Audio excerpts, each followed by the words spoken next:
Hey guys, welcome to my channel. Bhavesh Power here. In today's video, we will see how we can filter gallery in PowerApps based on multiple columns or multiple conditions. So here is my gallery with employee details, and I have created a data-wise table with employee name primary column, age is a number column, department is a choice column, hire date is date column, and gender is again choice column. So we will see now we can filter here based on if by default the selection is selected to all. If we change it to HR, then it will filter all the records associated with HR. If we further filter with, again, suppose with the gender female, it will filter down again the records with the gender equal to female. And if we want to, here we can select a date range, means we can select the employee which have joining date between these two days, so we can select here date range also. So let's select suppose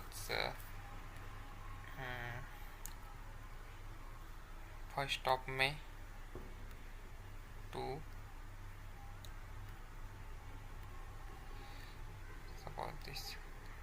So it will filter the records from May to September, like so. It has filtered already. So and here we can reset.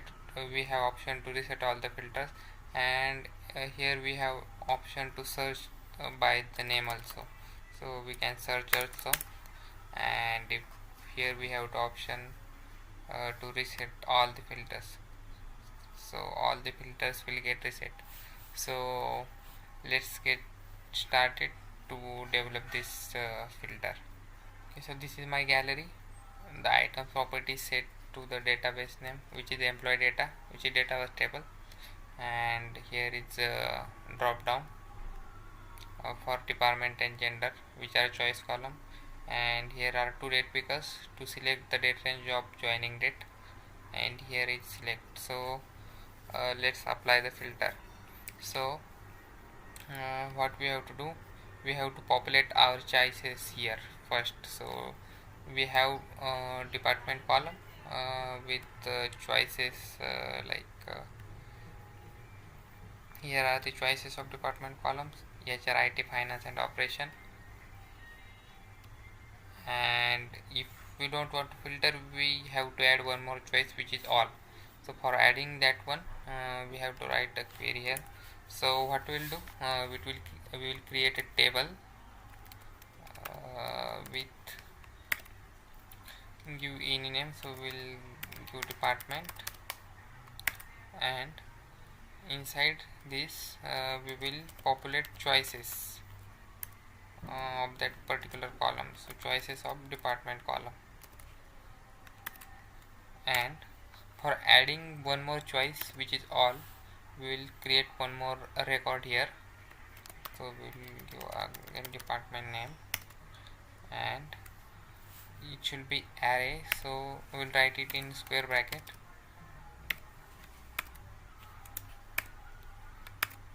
and now complete curly braces.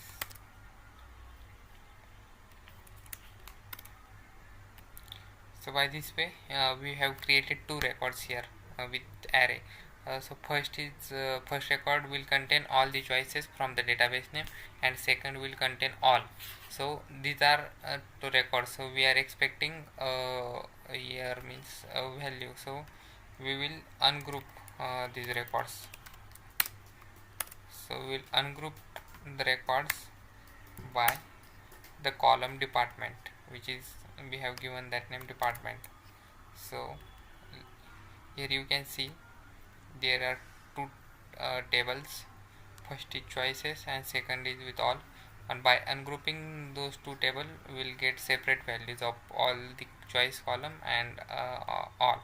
So here we can see all the choices with all gets populated. Same goes for gender also. We have populated the choices of department and gender. Now we have to apply the filter. So here we will write filter.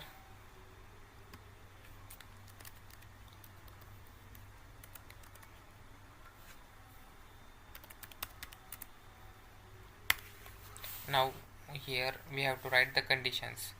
Now if the selected value is all, so we have to populate the data with all the departments. So for that, if the selected values of this drop down is all, we will write the condition true, means we will set the condition to true, so it will filter all the records associated with all the departments.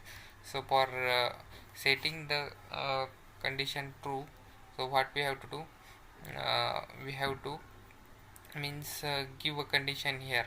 If dropdown dot selected dot value is equal to all, then by default set the filter is equal to true, but it will not compare the dropdown dot selected because the schema of that column is choice. So what we need to do, we will create one variable on change property of that dropdown to store the selected value of that context. Selected department to self dot selected dot value. Now the value will get stored into that variable. Same for we have to do. Now we have stored the selected values of for the both department and gender into two variables. Now we have to use that variable. So for giving that condition, now what we have to do, we have to give here a condition, means now we have to give the text of that variable LCL department is equal to all, or department is equal to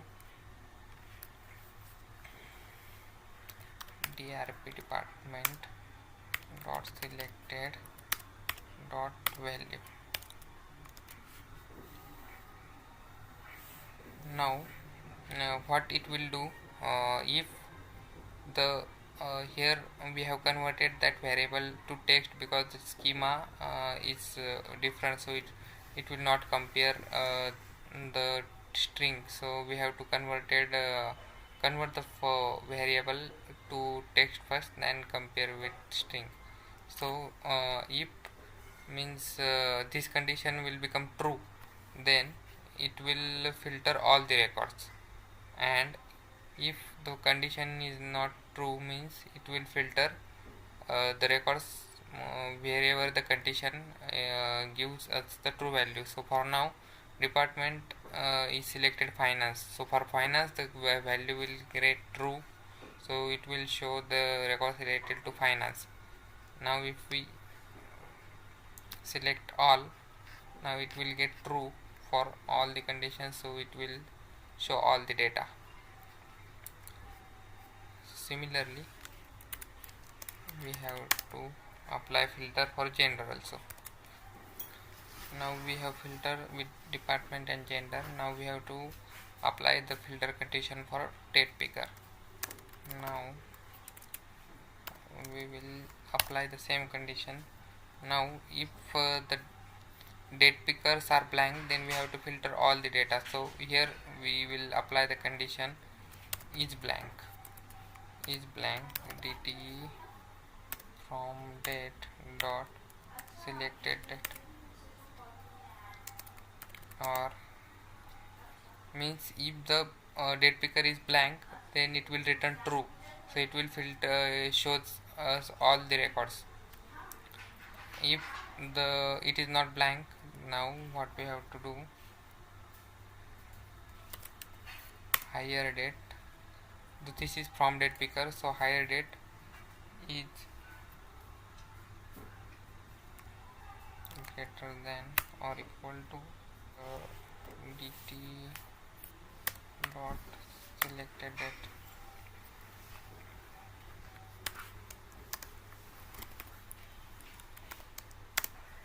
And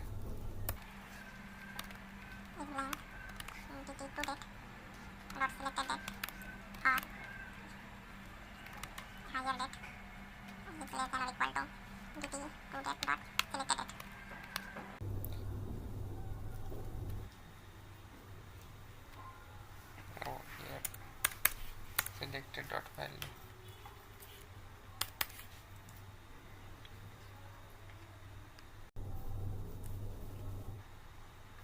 Last we have to apply search also, so we'll simply write search here. Search, this is our data source, comma txt search dot text and the column name which is employee name. So if we select all here, it will show all the records. Now we can search also, and we can apply the date range also. So by this way we can apply the filter. So for resetting all the filters, we will simply write reset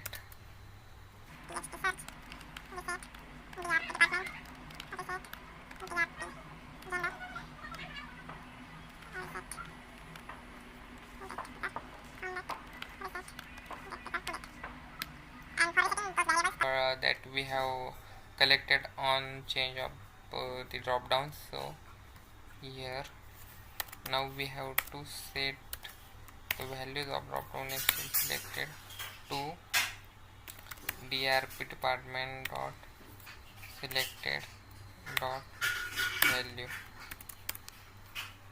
So if the drop down get reset, it will set to all. So this variable will collect all value.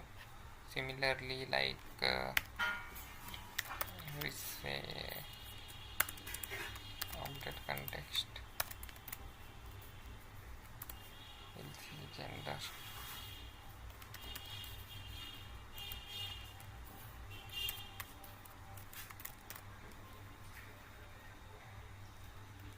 So it will get reset also.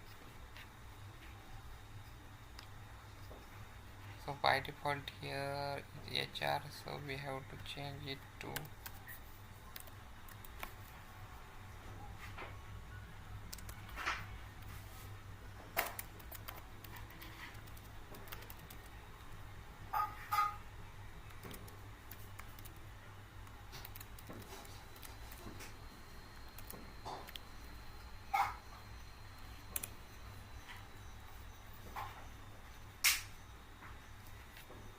so by this way we can add multiple filters based on if choice column or date pickers also. So if you like the content, please like the video and subscribe my YouTube channel. Thank you for watching.